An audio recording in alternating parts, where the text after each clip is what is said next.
Welcome back to TalkUp, where your English gets better, one story at a time. Today, we're diving into the world of shopping, but not just any shopping trip. This story will take you through a day full of choices, temptations, budget struggles, and a surprising twist at the end. As you listen, focus on the useful shopping vocabulary, natural expressions, and how we describe feelings, places, and situations. So grab your headphones, get comfortable, and let your English listening skills go on a little adventure. Are you ready? Let's talk up. It started with a list. Emily stood by her kitchen counter, holding a crumpled piece of paper titled Things I Actually Need.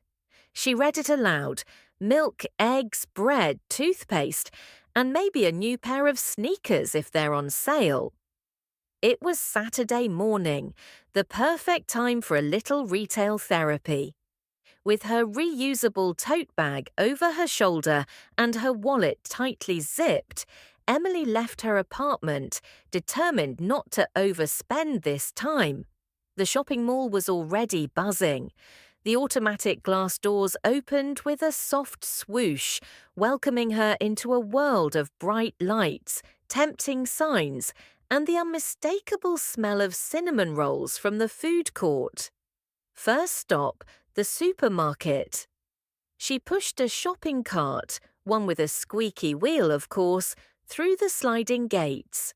She ticked off the basics quickly, comparing prices, checking expiry dates, and taking advantage of a buy one, get one free offer on toothpaste. Then came the dangerous part, the clothing store. Just browsing, she told herself. But there it was. A pair of white sneakers displayed under a 50% off sign next to a mannequin that looked like it could run marathons in them.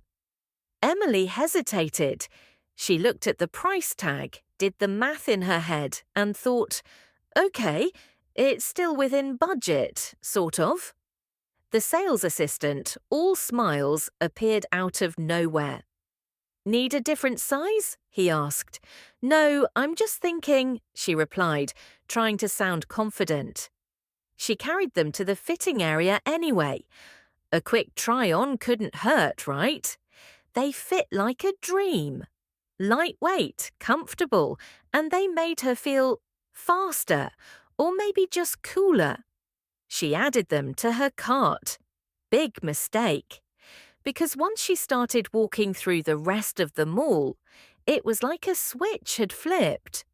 She noticed flashy displays, clearance bins, and limited time offers everywhere. She browsed a tech store and almost bought a Bluetooth speaker she didn't need, then got sidetracked by a candle shop that offered a 3-for-2 deal: lavender, vanilla, and was that coffee scented? By lunchtime, her tote bag was heavy, her budget nearly maxed out, and her energy low. She sat at a small cafe, ordered a low-fat vanilla latte and a slice of carrot cake, and took a moment to look at her receipt pile.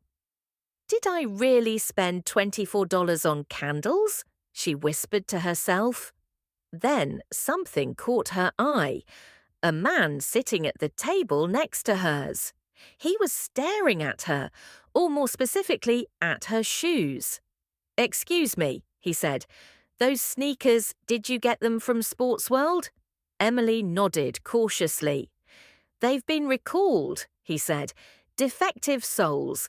There's a product return alert on the company's website. She blinked. Just then her phone buzzed. A message from her bank. You've reached your weekly spending limit.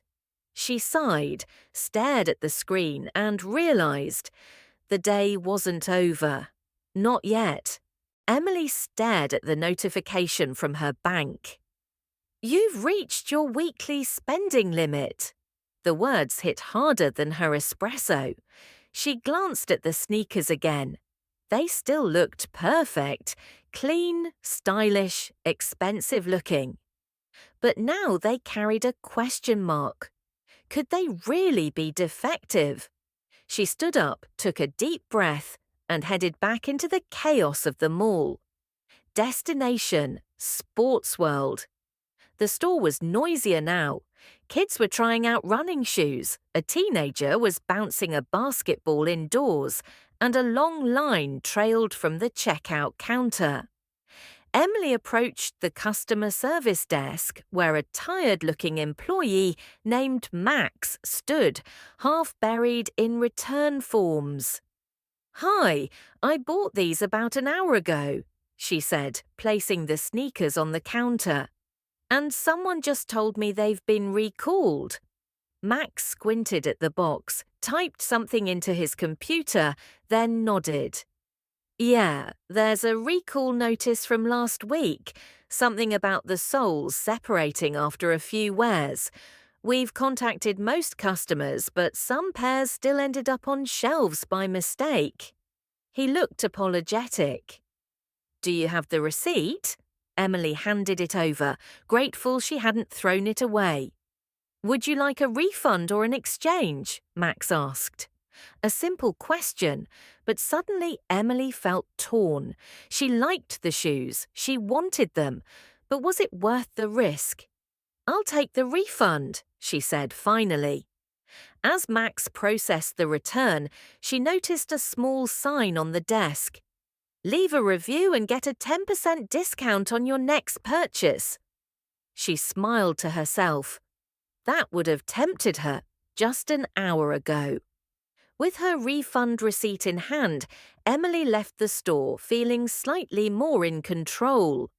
But her calm didn't last long. As she walked toward the parking lot, she passed a tiny pop-up shop she hadn't noticed before. The sign read, "Final day, designer handbags, up to 80% off." Number absolutely not. She kept walking. 5 steps later, she stopped. What if there was something really practical inside? A crossbody bag, maybe. Something hands-free, durable, not too flashy. She peeked in. Just a peek. The shop was crowded. People were grabbing items like it was the end of the world. She saw a sleek black bag on a back shelf, almost hidden. It had her name written all over it. Not literally, of course, but still. There was no price tag. She approached the cashier, a fast-talking woman with red glasses and a Bluetooth headset. "Excuse me, how much is this one?" The woman gave it a quick glance. "Originally $220, but today you get it for just $45. Emily blinked. "Is there a catch?" "No catch." No returns either, though. Final sale. Emily hesitated. Final sale. That phrase again. It always made her heart beat faster, in both good and bad ways. She held the bag, tested the zipper, checked the lining. It seemed perfect, but so did the sneakers. Her phone buzzed again. "Low balance alert. Your account is below $20. That was the real catch. She left the shop without buying anything, this time actually proud of herself. As she reached the escalator, she thought, maybe I'm getting better at this whole smart shopper thing. Then, just as she was about to leave the mall, "Attention shoppers! For the next 15 minutes only, the first 10 customers at the home and kitchen store receive a mystery gift with any purchase. No minimum spend." She froze. 15 minutes. Mystery gift, no minimum.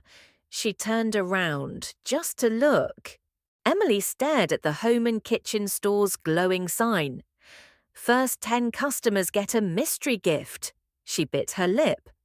Just one item. Something small, practical. A silicone spatula maybe, a travel mug, nothing crazy. She walked in. The store was brighter than expected, full of kitchen gadgets, cozy home decor, and irresistible scented diffusers. She picked up a glass food container, BPA-free, microwave-safe, eco-friendly. the kind of thing she could actually use. The cashier scanned it. "You qualify for the mystery gift," she said cheerfully. She reached under the counter and handed Emily a small, wrapped box. Emily smiled. Her first free gift of the day. She exited the store, finally heading toward the parking lot. Her steps were slower now, maybe from fatigue, maybe from contentment.